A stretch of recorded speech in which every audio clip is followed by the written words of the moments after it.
Hey guys, welcome to my channel chit chat with Aastha. और आप ये छल्ली देख करके सोच रहे होंगे कि हम दोनों कहाँ चल दिए। खैर, मैं और मेरी दोस्त रिया, हमने एक प्लान बनाया घूमने का। हमने ब्लाब्ला करी। ब्लाब्ला बेसिकली एक एप्लीकेशन होता है जिससे आप आसपास कहीं भी जा सकते हैं, और इसमें आपको प्री बुकिंग करनी पड़ती है। वैसे ऑन द स्पॉट 2-3 घंटे पहले भी हो जाती है, तो आप लोग आसपास जा सकते हैं। मिनिमम इसमें 2-3 लोग, मैक्सिमम सिर्फ 4 लोग ही होते हैं, डिपेंड करता है सीट कितनी है। अब मौसम बहुत अच्छा था और ये हमारा, जैसे पता है, हमारा ऑल ऑफ सडन प्लान था, कुछ भी प्री प्लान नहीं था। तो हमने फटाफट अपना काम किया और इसके बाद हम लोग रेडी वेडी हुए और हम लोग चल दिए।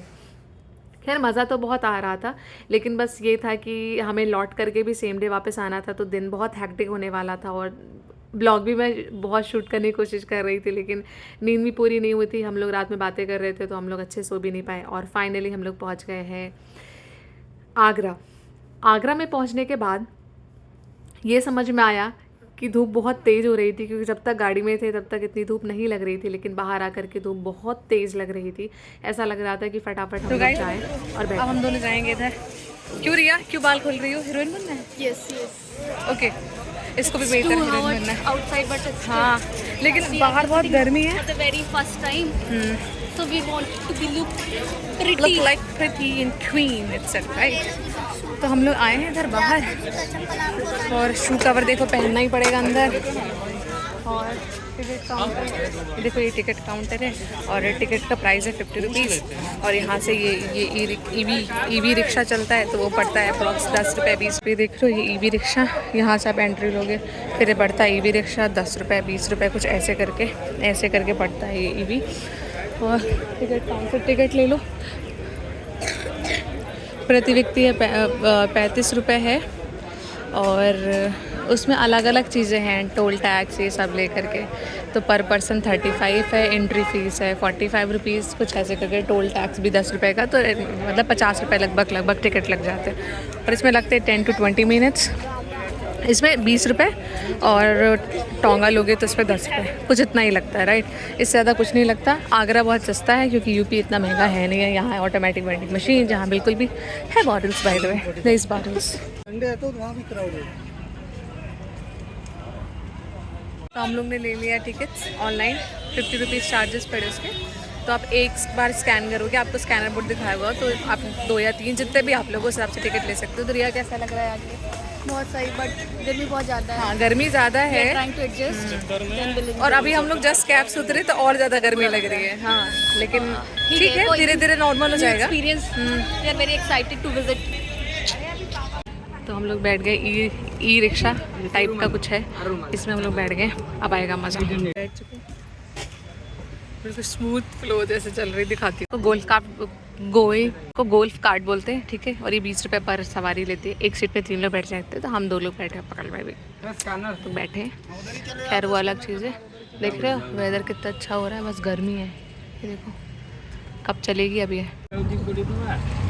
सवारी चल रही, धूप में टोपी। अरे एक टोपी तो नहीं मिली, गॉगल मिल जाएगा रिया, तो अभी ले लेना। हमारी रिया गॉगल लेके नहीं आई है, तो इसके लिए अब गॉगल खरीदना है। या शी फॉरगॉट। हम लोग आ गए रिक्शे पे। यहाँ पे ये वेस्ट गेट है, राइट? और रिया ढूंढ रही है अपने लिए चश्मे, ठीक है। तो देख रहे हो, एक क्रॉकरी सेट, ये सब कुछ मिल रहा है, और ताजमहल भी मिल रहा है, और ये छोटी छोटी चीज़ें हैं। वाह, ताज देख रहे हो। मेरे लिए तो पहला एक्सपीरियंस हुआ है, पहले कभी नहीं आई हूँ, तो मैं यहाँ सब कुछ कैप्चर करूँगी, कौन क्या है यहाँ। ये सब शॉपिंग भी है भाई, कर सकते हो। इन लोगों का रोज़गार बढ़ेगा अगर तुम लोग करोगे। देखा, चश्मे हैं। रिया का अगर उधर चश्मे नहीं आएंगे, मैं इधर सजेस्ट कर दूँगी। मैंने उसको बोला कि तुम जल्दी फटाफट ढूंढो, तब तक मैं इधर कवर कर लेती हूँ क्या क्या है। देखो, बैग्स थोड़ा से ये अच्छे लग रहे हैं, प्यारे प्यारे से बैग्स हैं। Yes we have. देख रहे हो, भैया को भी पता है इधर कमीशन है, लौट करके। हाँ हाँ, देखो ये सारे भैया। स्टार्ट हो गया, ये एंट्री है। तो खैर, एंट्री यहाँ से मिलेगी आपको, इधर से एंट्री में जाना पड़ेगा। यहाँ से टिकट हमने ऑनलाइन ले लिया है, तो उसका कोई दिक्कत नहीं है। कौन सी? अच्छा, और भैया की ये शॉप है, क्या नाम है, द ताज सुबीनियस। सही है। अब यहाँ से तो हमने एंट्री ले ली, यहाँ देने पड़ते हैं अपने टिकट्स। वैसे हमने ई टिकट्स लिए थे तो यहाँ पे आपको दिखाने पड़ेंगे। और यहाँ से होगी अंदर चेकिंग। आपको रो पता चल जाएगा कि एक रो में मेल जाना है, एक रो में फ़ीमेल में जाना। तो मैं तो फीमेल ऑब्वियस है, वही इसी रो पे जाऊँगी। तो मैं इस रो पे गई, चेक हो चुके हमारे बैग चेक हुए, ये हमारे बैग आ गए चेक करके वापस आ गए। बेसिकली यहाँ पे लिखा हुआ है कि तब ऐसे में था 1988 में ऐसा था, 1901 में ऐसा था, 1959 में ऐसा था। इसका इतिहास तो पता ही होगा।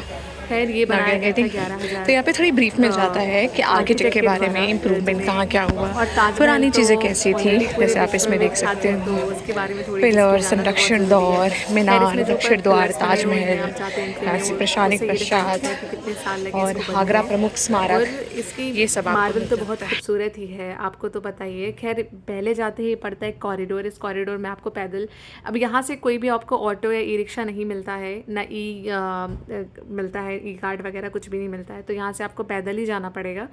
और हमारे पास कुछ था भी नहीं मेरे रिया के पास, ना हम लोग स्टॉल लेके गए थे। हमारे पास सिर्फ एक शेड्स था, तो हम लोग ने दोनों शेड्स लगाए। रिया ऑलरेडी भूल चुकी थी, तो हमने रिया के लिए यहाँ शेड्स लिए। और यहाँ से मुझे दिख चुका था ताजमहल थोड़ा सा, तो मेरी अंदर जाने की और एक्साइटमेंट बहुत ज़्यादा बढ़ चुकी थी। मैं यहाँ देख रही थी, देश विदेश से लोग यहाँ पे खड़े। खैर ये यहाँ का एंट्री गेट, और यहाँ से एंट्री लेते हैं। अंदर जाते वक्त क्राउड तो बहुत ज़्यादा था, लेकिन इंटरेस्टिंग तो बहुत ज़्यादा होने वाला था। तो ये ताजमहल, फाइनली मैं इसको देखने पहली बार जीवन में आई हूँ, फर्स्ट टाइम। देख रहे हो भाई ताजमहल कितना प्यारा और शानदार लग रहा है। आसपास का क्राउड दिखाती हुई भी, ये देखो सारे फॉरेनर्स सब हैं। चलते चलते आपको थोड़ा ताजमहल के बारे में बता देती हूँ। तो ये बनवाया गया था शाहजहाँ के द्वारा, और शाहजहाँ ने यहाँ पे रूल किया था 1628 से लेकर के 1658 तक। और इन्होंने अपनी पत्नी के लिए बनाया था मुमताज़ महल। और इस ताजमहल का कंस्ट्रक्शन हुआ था 1643 में पूरा हुआ था।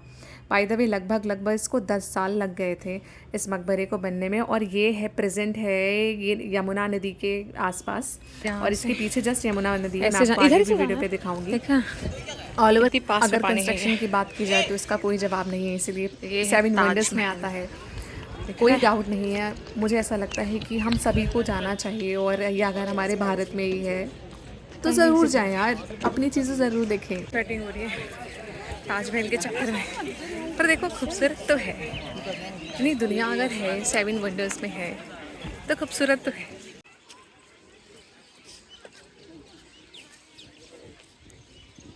ये है पूरा, ये पास से इधर से आप टिकट है, ऊपर जाने की 200 और ऊपर जाने की 250 टिकट्स। यहाँ की तो खैर नीचे तक की तो 50-50 में ही है। और ये आप तंग हो गई है इस गर्मी से, लेकिन इसका फ्लावर लुक कितना प्रीटी लग रहा है, अच्छी लग रही है। ये देख रहे हो कितनी भीड़ आती है, बहुत सारे लोग आते हैं। और वहाँ पे पानी पीने के लिए अब हम लोग यहाँ से ऊपर जाएंगे, उधर अंदर विजिट। ताजमहल की ओर एक और कदम बढ़ाते हुए, केवल 200 रुपये मूल्य टिकट है अंदर का, तो वो हमने ले लिया है। हमने 250 वाला लिया ताकि हम ऊपर भी जा सके, इसलिए गाइस मैं तो बहुत एक्साइटेड हूँ यहाँ जाने के लिए। मैं पहले कभी नहीं आई, मेरा ये फर्स्ट एक्सपीरियंस होने वाला है इधर, लेकिन मज़ा आएगा। 20 रुपये टिकट वाले इधर आए, 200 रुपये टिकट वाले इधर आए। 200 रुपये मतलब थोड़ा नीचे नीचे, और ये 250 रुपये में मतलब ऊपर ऊपर थोड़ा सा इधर थोड़ा सा उधर, ऐसे करके। 250 रुपये की टिकट तो ले ली, लेकिन इसके अंदर भी जाना था और कुछ बातें आपको याद रखनी पड़ेंगी अंदर जाते वक्त। आप लोग हमेशा कोशिश करिएगा कि फ्लैट्स पहन के जाएं, क्योंकि थोड़ा स्टेयर्स भी हैं, वो भी लकड़ियाँ की, तो थोड़ा प्रॉब्लम होगी ना वुडन लकड़ी में चढ़ने में, स्टेयर्स जो बनी हुई हैं। और छूने के बाद ये बहुत ठंडा था, इसका जो इमारत थी, ये जो बिल्डिंग थी। और ये मिला था हमें कपड़े का पैर में पहनने के लिए, ताकि इससे जो संगमरमर है इसमें गंदगी ना हो, इसमें गंदा ना हो कुछ, इसलिए। अगर हम हिस्ट्री के अकॉर्डिंग बात करें तो लगभग 30 से ज़्यादा आर्किटेक्ट और डिज़ाइनर के बारे में लिखा हुआ है कि उन्होंने इन सब को डिज़ाइन किया और आर्किटेक्ट किया है। और वैसे ये बना था 17th सेंचुरी में, और आप सभी को पता है कि भारत का प्रसिद्ध ऐसी इमारत है जो बहुत ज़्यादा फेमस है। ये ऊपर का गुंबद है। खैर बाहर आकर के ये जो छोटी छोटी डिज़ाइंस बनी हुई है, इसमें जब भी चांद की रोशनी पड़ती है तो ये बहुत चमकता है, शानदार है। तो आप सोच सकते हैं कि आर्किटेक्ट कहाँ कहाँ तक इस्तेमाल की गई है। और ताजमहल घूमने के बाद ये जो पीछे की जगह है, यहाँ पे आप ज़्यादा देर तक बैठ नहीं सकते, सिर्फ यहाँ पे घूम सकते हैं, खड़े होकर के आप देख सकते हैं। पीछे है यमुना जी, और ऐसा बताया जाता है कि इसके जस्ट सामने वाली जो ज़मीन खाली हुई है वहाँ पर शाहजहाँ को ब्लैक कलर का भी एक ताजमहल बनवाना था, जो कि जस्ट इसका रिफ्लेक्शन होता ब्लैक एंड वाइट का। पर कोई बात नहीं, ये कंस्ट्रक्शन हो नहीं पाया क्योंकि कोई और नहीं चाहता था कि इसका कंस्ट्रक्शन है। और ये है सामने, इसको उनकी रानियों का महल कहा जाता है। खैर अब रानियाँ रहती थी या नहीं, खैर वो सामने वाला महल तो बंद है। और ये इतना शानदार, इतना सुंदर, यमुना जी है पीछे और पीछे बोट भी है, जिसको भी जाना है वो घूम के आ सकता है। और सामने यहाँ पे शूट्स वगैरह बहुत होते हैं, यहाँ पे सामने बहुत सारी शूटिंग्स होती हैं मूवीज़ की। सुनो ना संगमरमर, आपने सुना ही होगा, तो खैर उसकी भी शूटिंग यहीं हुई थी पीछे ही। और यहाँ लोग प्री वेडिंग भी बहुत कराते हैं, पता नहीं कौन कौन कराते हैं, लेकिन बहुत सारे लोग कराते हैं। ऑलरेडी मैंने बहुत सारे लोगों के एल्बम्स में देखा हुआ है। और जिस मैं स्क्रिप्ट की बात करी थी, ऊपर लिखी हुई आपको ये दिख रही होगी उर्दू में, तो इसमें उर्दू फ़ारसी बहुत सारी चीज़ों का ऐसा इस्तेमाल किया गया है। इसको लिखने के लिए इसमें कोई मैसेज है, मुझे नहीं पता क्या है, लेकिन बहुत कुछ इसमें लिखा गया है ना, मुझे उर्दू आती है। खैर देखने में तो ऐसा लग रहा है कि बहुत मेहनत लगी होगी इसको बनाने में। इसकी एक छोटी छोटी सी चीज़ बहुत अच्छी है। और ये सामने जो महल है, इसमें पहले रानियाँ रहती थी, लेकिन अब तो पूरा बंद है, अंदर जाने नहीं देते।